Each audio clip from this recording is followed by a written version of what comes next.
빌레몬서를 소개합니다. 빌레몬서는 신약 성경에서 가장 짧은 그러한 성경으로 구성되어 있습니다. 그래서 먼저 개요에 해당이 되는 서론을 먼저 소개해 봅니다. 어, 빌레몬서는 첫 번째로 구조와 특징을 먼저 한번 살펴보셔야 됩니다. 우리가 에베소서부터 시작되는 네 개의 이러한 옥중 서신에 해당이 되는 그러한 또 마지막 그 서신이기도 합니다. 이 빌레몬서의 그러한 역사적 배경은 앞서 옥중 서신처럼 1차 로마 감옥에 갇혀 있는 상태에서 대략 한 60년 전으로 이렇게 기록한 걸로 보여집니다. 또 서른 335개라고 하는 가장 짧은 그러한 단어를 사용해서 신약에 한 장밖에 되지 않는 아주 가장 짧은 그런 서신입니다. 그럼에도 불구하고 이 빌레몬서는 아주 중요한 우리 또 기독교 교리를 가르치고 있습니다. 그 배경은 아주 개인적인 그런 빌레몬에게 제시하는 권면하는 개인적 그러한 서신 형태로 권면 형태로 이렇게 사적인 편지처럼 구성이 되어 있습니다. 그러나 빌레몬서에서 다루고 있는 그러한 내용은 결코 사적인 그러한 그 내용으로서만 멈추지 않고 어 공적인 그러한 교회의 규범으로 주시는 아주 중요한 성화의 그러한 규범으로 또 기독교 윤리와 관련돼서 우리 성도들이 반드시 또 배우고 실천해야 되는 그런 아주 중요한 공적 교리의 규범들이 사적인 그러한 편지의 형식으로 그렇게 담겨져 있습니다. 또 내용에 있어서는 빌레몬이라고 하는 이제 바울의 제자인 또 그 시대에 또 골로새 교회의 아주 중요한 지도자로서 또 이 빌레몬이 등장을 합니다. 예. 골로새서의 이러한 그 교회의 아주 중요한 또 지도자로서 또 이렇게 평가되고요. 우리가 앞서서 골로새서도 보게 되면 이렇게 두 기고가 골로새서와 빌레몬을 이제 이렇게 빌레몬서를 전달하는 이러한 그 모습을 봅니다. 골로새서 4장 7절 이후에 또 골로새서 4장 9절에 보게 되면 오늘 이제 그 빌레몬의 종인 노예인 오네시모가 또 이렇게 함께 편지를 가지고 가는 것이 또 이렇게 등장이 됩니다. 그래서 골로새서와 빌레몬서는 아주 또 이렇게 중요한 또 연관성을 가지고 있기 때문에 또 함께 또 이렇게 살펴봐야 됩니다. 이렇게 빌레몬이라고 하는 골로새 교회의 중요한 지도자인 그 빌레몬과 또 그의 노예인 오네시모가 주인공이 되어서 소개가 됩니다. 이 빌레몬의 노예였던 오네시모가 어떤 이유 때문에 결국 이 빌레몬에게서 도망쳤고 또 도망칠 때에 빌레몬의 그러한 또 돈을 훔쳐서 달아나는 이제 이러한 아주 중요한 배경들을 가지고 우리 기독교 윤리와 관련된 기독교 문화관과 관련된 아주 중요한 내용들을 또 이제 이렇게 소개하는 그런 배경을 가지고 있습니다. 두 번째로 이제 우리가 살펴보셔야 되는 것은 이 빌레몬서는 가장 짧은 그러한 내용을 담고 있지만 서신이지만 주제는 신약 성경 중에 아주 또 어려운 그러한 주제를 담고 있습니다. 바로 노예 문제라고 하는 이런 아주 중요한 주제를 다루고 있습니다. 과연 우리 기독교는 이러한 그 노예 문제를 어떻게 평가하고 어떻게 생각해야 되는가? 어떤 식으로 또 우리가 이 노예 문제를 접근해야 되는 것인가? 이런 부분들에 대해서 우리 기독교인들은 어떤 자세와 태도를 취해야 되는가? 과연 빌레몬서는 노예 제도를 인정하고 있는가? 분명히 빌레몬과 노예인 오네시모의 이야기를 하고 있고 또 그 사회적 관계에 대해서 그대로 또 이렇게 인정하는 구조 아래서 또 이렇게 설명하기 때문에 얼핏 보게 되면 성경은 노예 제도를 굉장히 적극적으로 수용하는 것처럼 또 이렇게 보여지기도 합니다. 또 반대로 빌레몬서를 가지고 빌레몬서가 적극적으로 노예 제도를 이렇게 제거하고 있다라고 또 이렇게 해석하는 사람들도 있습니다. 결국 이런 양극단의 이러한 그 해석으로 인해서 빌레몬서는 더 많은 또 신학적 논쟁을 일으키기도 했습니다. 빌레몬서에 있어서 노예의 이러한 그 제도의 이러한 그 구조와 사회 제도를 바울이 거기에 대해서 가타부터 이렇게 어떤 입장을 제시하지 않습니다. 다만 이렇게 여러 그 간접적인 표현들이 소개되는데 일단은 빌레몬의 그러한 그 주인됨을 인정하고 또 오네시모의 노예됨을 인정하는 그러한 표현 속에 있기 때문에 이렇게 우선적으로 빌레몬서는 노예 제도를 인정하고 있다, 수용하고 있다.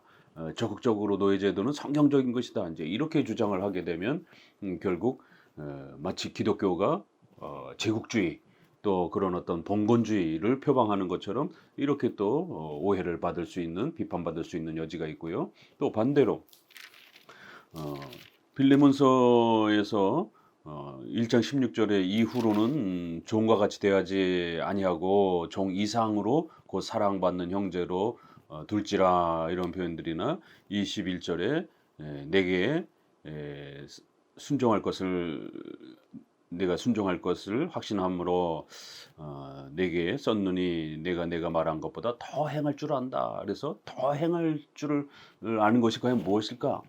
그것은 결국 노예 제도를 폐지할 것을 결국 오네시모를 노예로서 폐지시킬 그런 요구까지 결국 빌레몬이 더 행할 것으로 그렇게 이제 노예 해방을 빌레몬이 주장하고 있다라고 이렇게 빌레몬서가 주장하고 있다라고 또 이렇게 이런 표현들을 적극적으로 해석하시는 분들은 또 이제 노예 해방의 내용들이 빌레몬서에 있다라고 이렇게 말하면서 빌레몬서의 핵심은 노예 해방에 대한 것이 초점이다 이제 이렇게 주장하면서 이런 사회적 부조리와 이러한 악행과 또 이러한 사회적 이런 불평등을 해소하고자 하는 것이 바로 바울의 빌레몬서의 가장 핵심 초점이다. 이제 이래 버리게 되면 결국 사회 정의, 인권 이러한 독재와 이러한 그 가난음의 문제를 해결하는 게 빌레몬서의 핵심이다.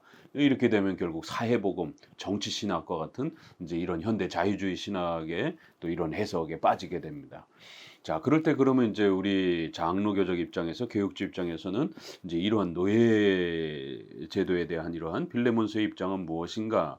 이제 이런 부분에서 우리가 먼저 좀 살펴봐야 되는 것은 구약에도 보게 되면은 출애굽기 21장 6절 이하를 보게 되면 이제 2절부터 이렇게 쭉 소개되는 그런 표현들 안에 구약에서도 노예 제도가 일정 부분 이렇게 인정이 됩니다.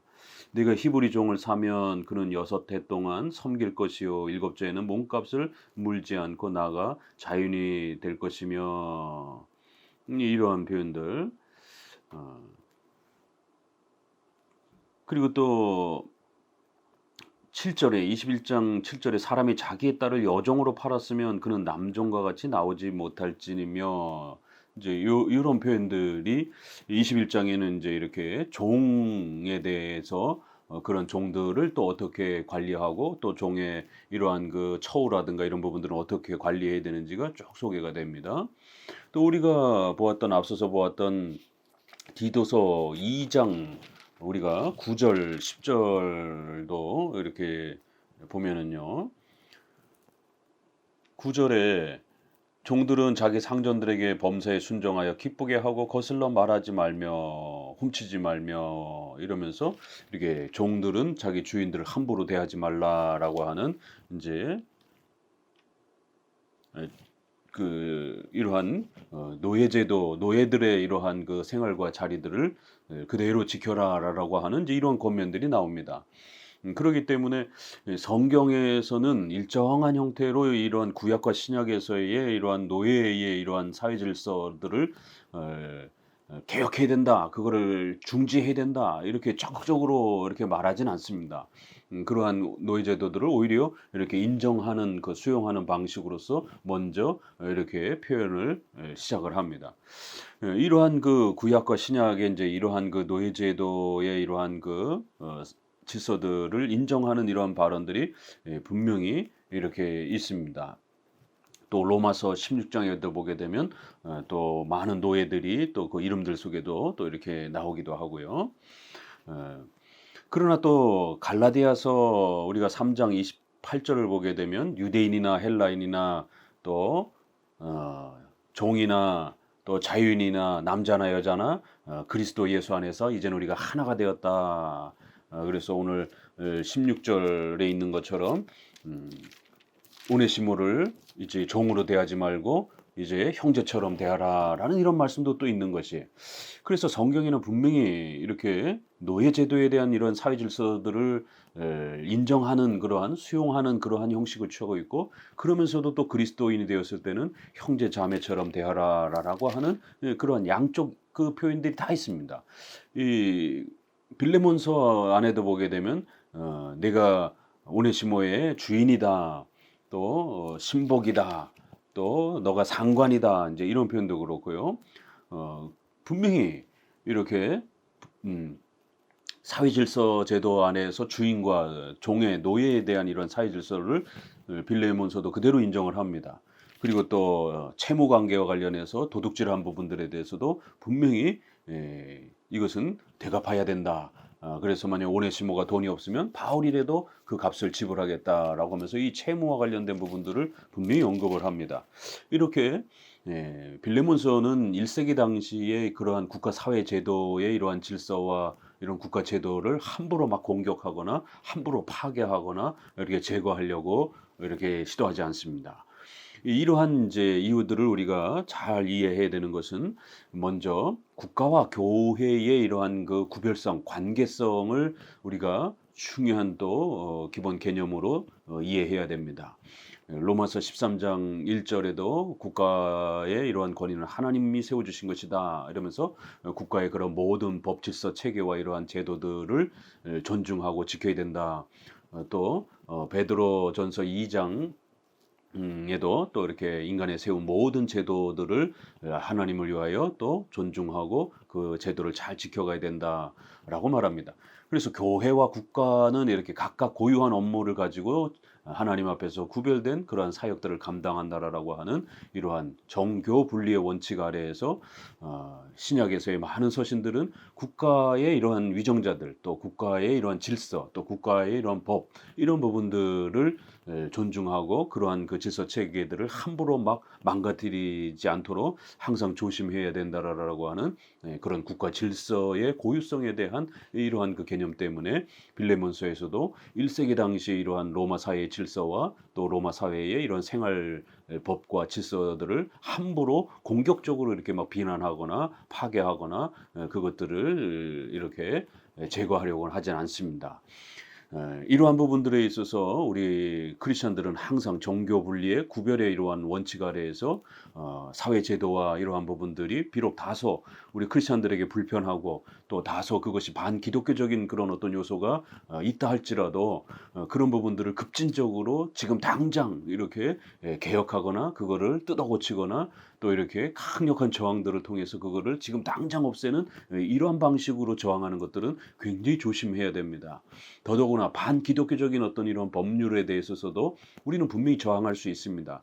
그러나 그 저항이 하나님의 섭리 아래에서 때가 있고 또 하나님께서 허락하신 각자의 그러한 사명의 또 신분적 질서에 따라서 또 행할 수 있는 범위가 이렇게 있는 것입니다. 그렇기 때문에 아무나 막 그냥 몽둥이를 들고 무기를 들고 내 마음에 들지 않는 그런 정부와 위정자라고 해서 정당이라고 해서 당장 때려 부신다든가 또 그리고 어떤 그 국가의 어떤 이런 악한 법들을 또 이렇게 시민들이 무력 저항의 이러한 방식으로 지금 당장 뜯어 고쳐야 되는 것처럼 이런 식으로 접근하는 것은 올바른 저항관이 아닙니다.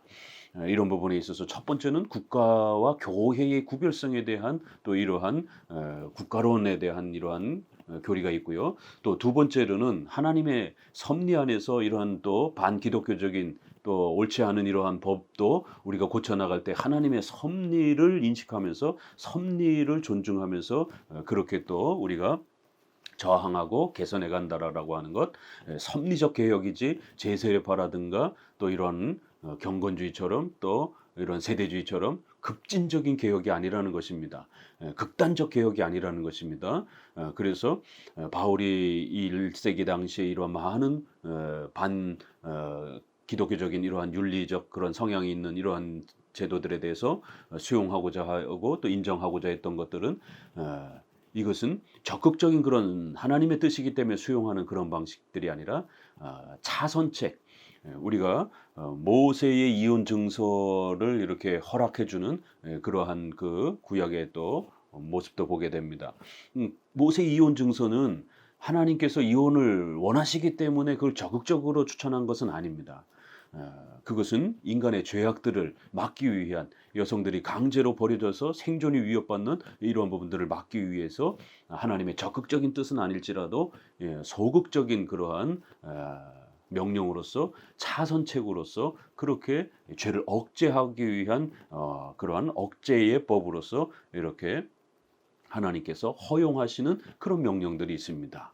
그런 것처럼 이러한 노예제도와 이러한 부분들도 구약에서도 그렇고 또 신약에서도 그렇고 이런 부분들은 기독교 정신에 어긋난다 할지라도 차선책으로서 국가와 사회가 완벽하게 기독교적인 국가와 법으로 또 기독교적인 그러한 사회로서 구성되어지지 않을 때에 이 땅에는 늘 항상 반기독교적이고 또 반교회적인 이런 많은 법들과 질서들이 있을 수밖에 없습니다.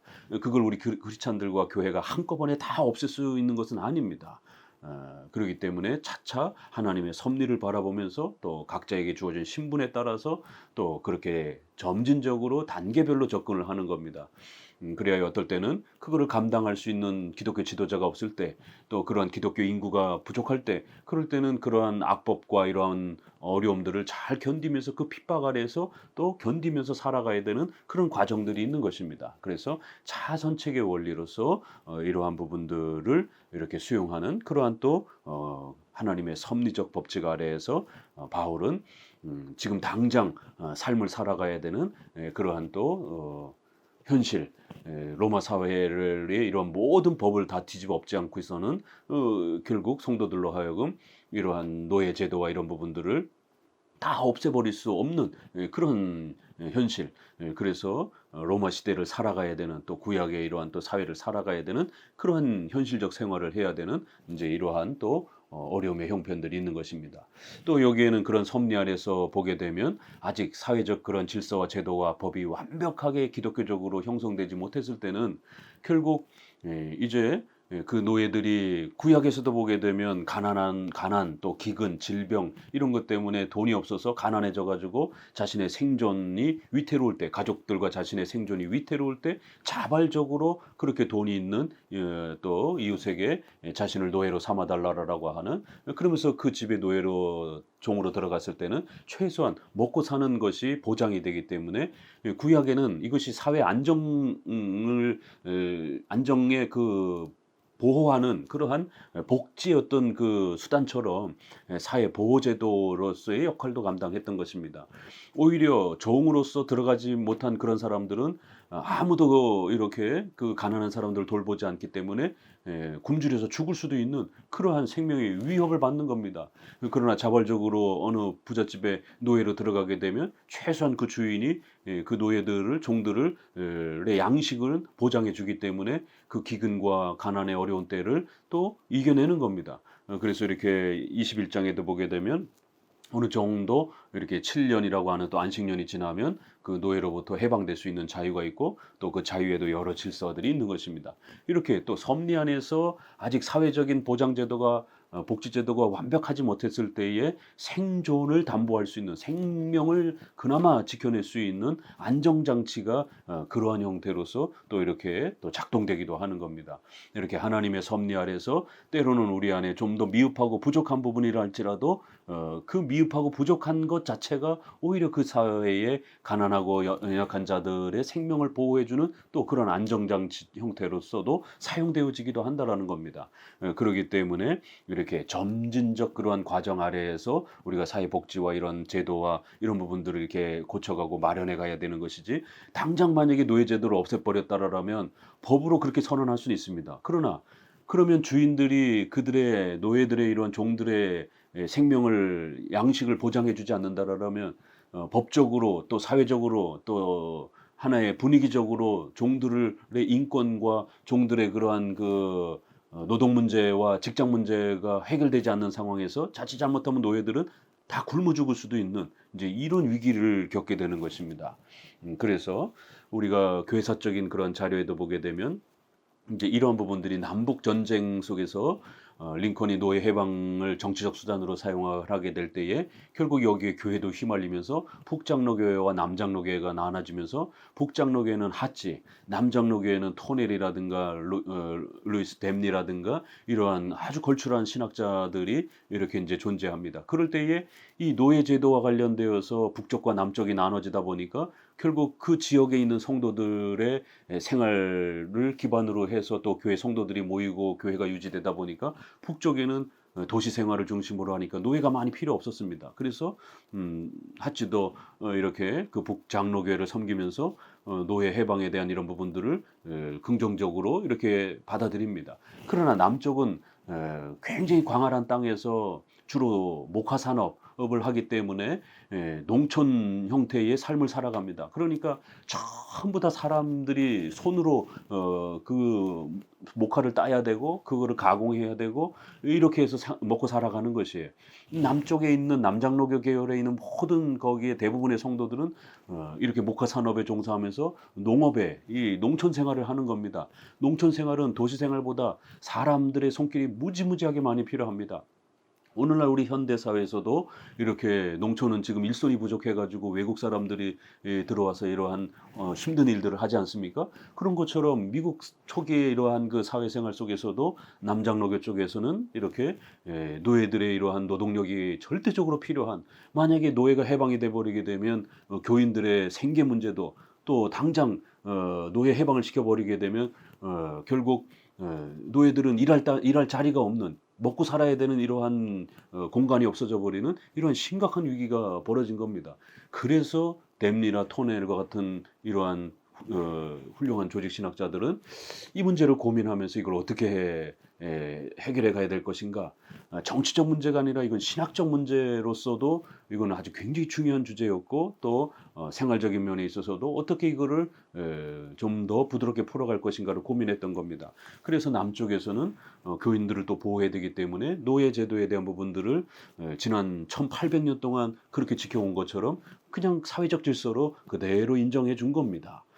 다만 이분들도 노예들에게 폭력을 가한다든가 노예들의 생명을 함부로 대한다든가 하지 말고 온유함으로 또 그들의 먹을 양식과 이런 것들을 잘 보장해 주면서 그렇게 노예들을 보호하라라고 그렇게 또 권면하기도 했던 것입니다.